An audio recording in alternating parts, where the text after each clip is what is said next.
اللہ نے جتنے وعدے کیے ہیں وہ تمام وعدے اعمال کے ساتھ ہے، لیکن آج جو ہمارے اعمال ہوتے ہیں دوستو، وہ اعمال کبھی حالات کی وجہ سے، کبھی عادات کی وجہ سے، کبھی خواہشات کی وجہ سے، یا ماحول کی وجہ سے، یا سیاست کی وجہ سے، ان وجوہات کی وجہ سے عمل کرنا دین نہیں ہے دوستو۔ دین کے ساتھ کھیل ہے۔ دین کا تقاضا یہ ہے کہ اس کے اندر اللہ کے حکموں کو پورا کر کے دنیا اور آخرت کی کامیابی کا یقین ہو، یعنی اپنے دین سے اسے کامیابی کا یقین ہو۔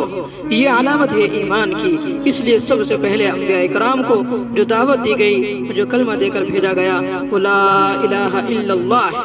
شریعت تو ہر نبی کو بعد میں ملی، سب سے پہلے ہر نبی نے کلمے کی دعوت دی۔ جب نبی جاتے تھے تو دعوت بھی ان کے ساتھ جاتی تھی، جب دعوت گئی تو یقین بگڑے، اور جب یقین بگڑے تو اعمال بگڑے، اعمال کے بگڑنے سے یقین اعمال سے ہٹ کر اسباب پر آ گیا دوستو۔ آج جو ایمان کا ڈونگ رچا رہے ہیں اور کہہ رہے ہیں کہ ہم ایمان والے ہیں، تو دوستو اگر یہ کلمہ لا الہ الا اللہ اگر صرف زبان پر ہے تو یہ بول ہے، اور کانوں میں ہے تو آواز ہے، دماغ میں ہے تو صرف مفہوم ہے، کتابوں میں ہے تو صرف حروف ہے۔ یہ کلمہ یقین کے ساتھ جب ہوگا، کہ جب یہ دل کے اندر داخل ہوگا، جب یہ ایمان دل کا ایمان بنے گا، تب یہ ایمان تقوی لائے گا۔ ایمان کے اثرات اعضاء پر پڑیں گے، اس کی آنکھ، اس کی زبان، اس کا کان، اس کے ہاتھ، اس کے پیر ایمان کے اعتبار سے تب حرکت کریں گے دوستوں۔ لیکن جب اس کے دل میں یقین نہیں ہوگا تو اس کے اعضاء باوجود حرام کا علم ہونے کے حرام سے نہ رک پائیں گے۔ یہ بات نہیں ہے کہ امت کو حرام کا علم نہیں ہے، پر یقین نہ ہونے کی وجہ سے اس کے اندر حرام سے بچنے کی طاقت نہیں ہوگی۔ ایمان ہونے کی علامت ہی یہ ہے کہ ایمان اسے حرام سے روک دے۔ نبی کریم صلی اللہ علیہ وسلم نے اپنے صحابہ کو ایمان سکھلایا تھا۔ یہ ایمان کی دعوت سے بنتا ہے، لیکن ہوا یہ کہ ایمان کی دعوت ایمان والوں سے نکل گئی، ایمان کی دعوت ایمان والوں سے نکل گئی، اس خیال سے کہ ہم تو ہیں ہی ایمان والے، کلمے کی دعوت تو دوسرے کے لیے ہے، جبکہ اللہ تعالیٰ فرما رہے ہیں ایمان لاؤ جیسے صحابہ ایمان لائے۔ ہم اپنے ایمان سے اس لیے مطمئن ہیں کہ ہم اپنے آپ کو غیروں کے مقابلے میں دیکھ رہے ہیں، حالانکہ ہمیں ایمان کی اللہ کی طرف سے جو دعوت دی گئی ہے وہ صحابہ کو نمونہ بنا کر آمنو کما آمن الناس، کہ ایمان لاؤ جیسے صحابہ ایمان لائے، تو ایسی مددیں، ایسی نصرتیں اور ایسے وعدے پورے ہوں گے جو وعدے اللہ نے صحابہ کے ساتھ پورے کیے ہیں دوستو۔ پھر جو ایمان و یقین اس کی کیفیت کے ساتھ بنے گا، اس پر اللہ تعالیٰ اپنے وعدوں کو پورا فرمائیں گے، کیونکہ اللہ کے وعدے اس کے حکم کے ساتھ ہے اور اللہ کی قدرت وعدوں کے ساتھ ہے۔ ہمارا یقین اللہ پر اتنا مضبوط ہونا چاہیے کہ ہم اللہ تبارک و تعالیٰ اللہ تعالیٰ کی مدد کو بغیر سبب کے بھی سمجھیں۔ دنیا کو اللہ نے اسباب سے بھر دیا تاکہ اسباب کا امتحان لیا جائے، جیسے حضرت ابراہیم علیہ السلام کا امتحان لیا، آگ میں ڈالا جانا ہے، آگ میں ڈالا گیا حضرت ابراہیم علیہ السلام۔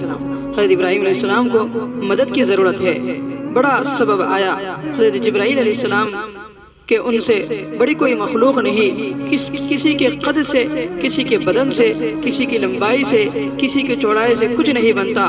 جو اللہ کا غیر ہے وہ مخلوق ہے، اور مخلوق کبھی خالق نہیں بن سکتی۔ چنانچہ حضرت جبرائیل علیہ السلام آئے حضرت ابراہیم علیہ السلام کے پاس۔ جبرائیل علیہ السلام اتنی بڑی مخلوق ہے، اتنی بڑی مخلوق ہے کہ اس کا اندازہ نہیں لگایا جا سکتا۔ اگر 7 سمندر اٹھا کر جبرائیل علیہ السلام کے سر میں ڈال دے تو ایک قطرہ بھی زمین پر پانی نہ گرے، اتنی بڑی مخلوق اللہ تبارک و تعالیٰ کی۔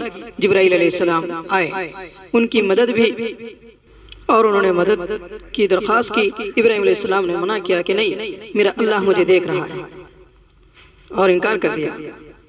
چنانچہ جن کا یقین اللہ پر ہوتا ہے تو وہ اسباب کے بھی محتاج نہیں ہوتے۔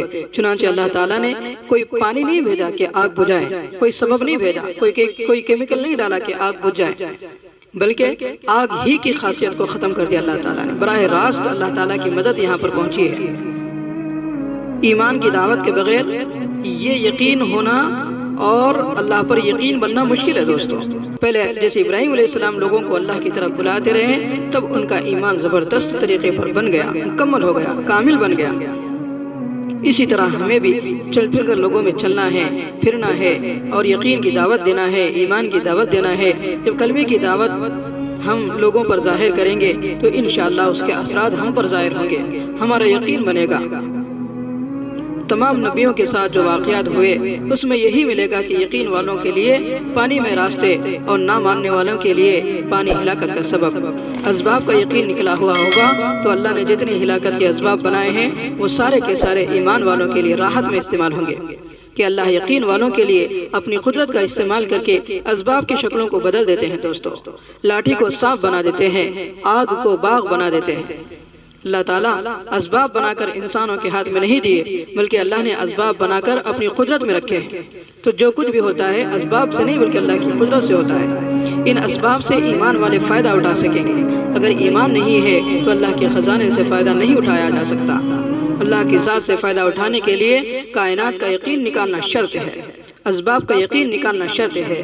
یہ بات نہیں ہے کہ اللہ نے کسی کو دکان دے دی تو اسے کمانے کی قدرت دے دی، یا کسی کو زمین دے دی تو اسے اگانے کی قدرت دے دی، یا کسی کو بیوی دے دی تو اسے بچہ پیدا کرنے کی قدرت دے دی۔ کتنے بے اولاد ہیں جن کی بیوی ہوتے ہوئے بچے نہیں، کتنے ہیں جو ہتھیار میں پریشان ہیں، کتنے ہیں جو دواؤں میں بیمار ہیں۔ اگر اللہ تعالیٰ دواخانوں میں، ہاسپٹلوں میں شفا رکھتے اور اسی کے اندر سے شفا ملنا ہوتی تو ہاسپٹلوں سے جنازے نہیں نکلتے۔ کتنے ہیں جو اسباب ہوتے ہیں جو محتاج ہیں۔ اللہ نے قدرت کسی کو نہیں دی دوستو، قدرت اسباب میں ہے ہی نہیں، قدرت اسباب میں ہے ہی نہیں، بلکہ قدرت اللہ میں ہے۔ جو یوں سمجھے کہ اسباب میں قدرت ہے تو وہ دنیا میں اسباب بنائے گا، اور جو یقین کرے گا کہ قدرت اللہ کی ذات میں ہے وہ اللہ کی ذات سے فائدہ اٹھانے کے لیے اعمال بنائے گا۔ اگر کوئی یہ سوچے کہ میں اللہ کی قدرت سے غلہ لینے کے لیے زمین بناؤں گا تو سیلاب آئے گا یا سوکھا پڑے گا، اولاد لینے کے لیے بیوی رکھوں گا تو بانجھ بن جائے گی۔ ایک ہے قدرت کا ساتھ لینا اور ایک ہے اسباب کا ساتھ لینا۔ اسباب کا ساتھ لینے میں اللہ کا کوئی وعدہ نہیں، چاہے تو وقتی طور پر کام بنا دے پھر ہمیشہ ہمیشہ کے لیے ناکام کر دے۔ تو دوستو، ایمان کی دعوت ایمان والوں کے لیے ہے اور غیروں کے لیے اسلام کی دعوت ہے۔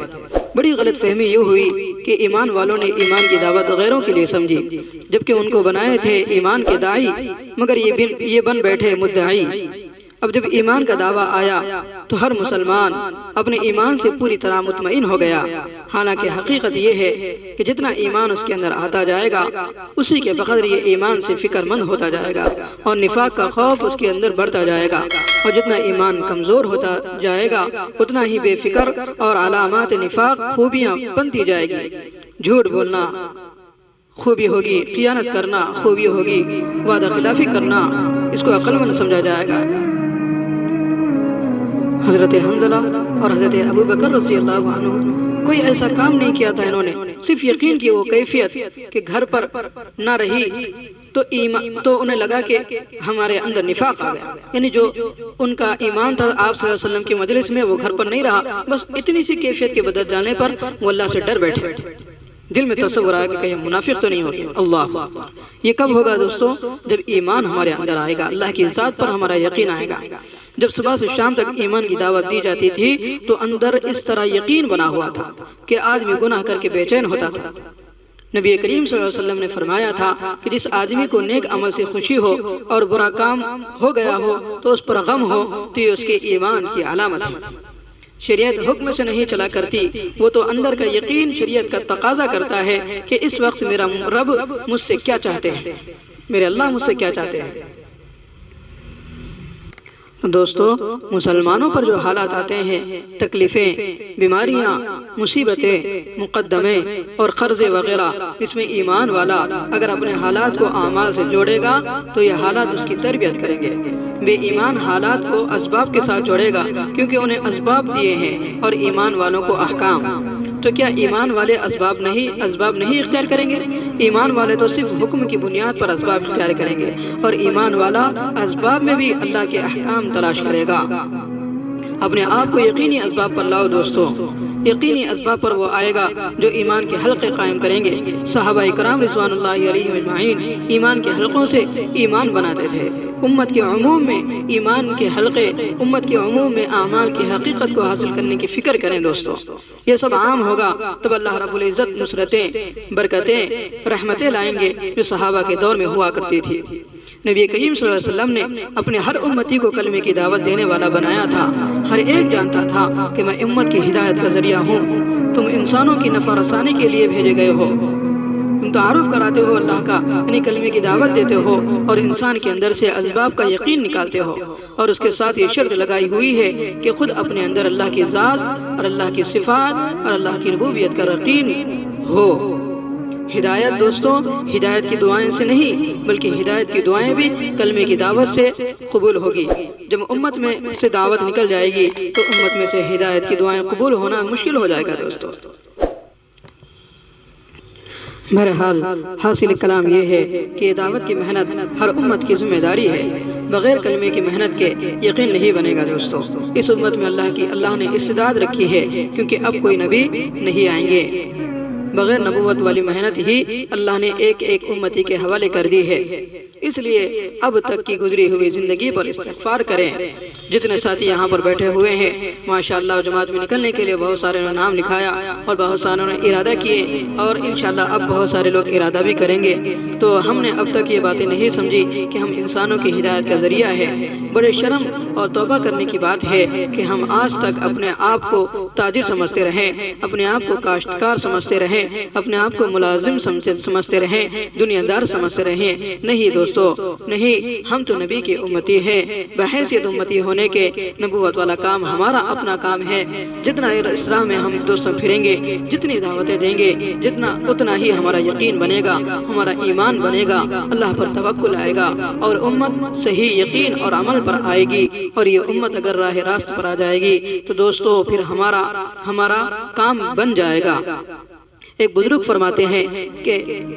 فرماتے ہیں کہ میں راستے سے جا رہا تھا، جاتے جاتے دیکھا کہ ایک آدمی گندی نالی میں پڑا ہوا ہے، شراب پی کر گندی نالی میں پڑا ہے۔ تو بزرگ فرماتے ہیں کہ میں نے اسے نالی سے اٹھایا، اس کے چہرے کو دھویا، اس کا چہرہ صاف کیا، اور اس کے بعد دل سے دعا دی کہ اللہ میں نے اس کا چہرہ صاف کیا ہے، پروردگار عالم آپ اس کو صاف کر دیجئے۔ چنانچہ وہ بزرگ چلے گئے، دن گزرا، رات گزری، جب صبح ہوئی فجر کی نماز میں یہ مسجد پہنچے تو سب سے پہلے مسجد میں پہنچے تھے، دیکھا کہ مؤذن صاحب ہے، ایک اجنبی شخص ہے جو مصلی پر بیٹھا ہوا ہے، تو حیران ہوئے کہ یہ آدمی اجنبی نظر آتا ہے۔ جب جا کر قریب سے دیکھا، چہرے کو دیکھا تو پہچان گئے کہ یہ تو وہی انسان ہے جو نالی میں شراب پی کر پڑا ہوا تھا، جس کا چہرہ میں نے صاف کیا تھا۔ تو حیران ہوئے، تو اسی وقت اللہ کی طرف سے الہام ہوا ان بزرگ کو کہ کیوں حیران ہوتے ہو؟ تم نے میرے بندے کا چہرہ صاف کیا تو میں نے اپنے بندے کا دل صاف کر دیا، اس لیے وہ آدمی مصلی پر آیا ہے۔ تو دوستوں ہمارا کام صرف لوگوں کو گندی نالیوں سے نکال کر اللہ کے گھر پر لانا ہے، ہدایت دینا یہ اللہ کا کام ہے۔ تو انشاءاللہ آج ہم یہاں پر اس یقین سے بیٹھے ہیں کہ انشاءاللہ ہم خود بھی عمل کریں گے، دوسروں کو ایمان پر کھڑا کریں گے، اعمال پر کھڑا کریں گے۔ تو اس کے لیے دوستوں قربانیاں دینی ہوگی۔ کس کی قربانی؟ جان کی قربانی، مال کی قربانی، اعمال کی قربانی، اور اسی طرح بھی بچوں کی محبت کی قربانی، اور عیش و آرام کی قربانیاں، یہ ساری قربانیاں دے کر، وقت کی قربانی دے کر، تجارت ملازمت کی قربانی دے کر اللہ کے راستے میں نکلنا ہے۔ یہ وقت جو ہمیں ملا ہے دوستو اللہ کی امانت ہے، اسے ہم اللہ کے راستے میں اگر خرچے کریں گے تو ہمارے ساتھ اللہ کی مدد آئیں گی، اللہ کی نصرت آئیں گی۔ تو اس کے لیے موجودہ قربانیوں سے آگے بڑھے اور ہر سال 4 مہینے لگانے کی نیتیں کریں اور 40 دن کی نیتیں کریں۔ جو حضرات 4 مہینے کے لیے ہیں وہ ہاتھ اٹھائے، اور جو حضرات 40 دن کے لیے ہیں وہ لوگ بھی ہاتھ اٹھائے۔ اللہ سے دعا کرتے ہیں کہ اللہ تبارک و تعالی ہمیں ان باتوں پر عمل کی توفیق نصیب فرمائے۔ خاص طور پر عاجز سب سے زیادہ عمل کا محتاج ہے، اللہ عاجز کو عمل کی توفیق نصیب فرمائے۔ اور تمام سامعین جہاں تک عاجز کی آواز جا رہی ہے، جو سن رہے ہیں، اللہ ان ہم سب کو ہدایت عطا فرمائے، اللہ کے راستے میں نکلنے کی ہم سب کو بار بار توفیق نصیب فرمائے، اور اسی راستے میں چلتے چلتے اللہ کے قریب ترین بندوں میں شامل ہو جائیں، اور اسی راستے میں چل کر اللہ تبارک و تعالی ہمیں موت عطا فرمائے۔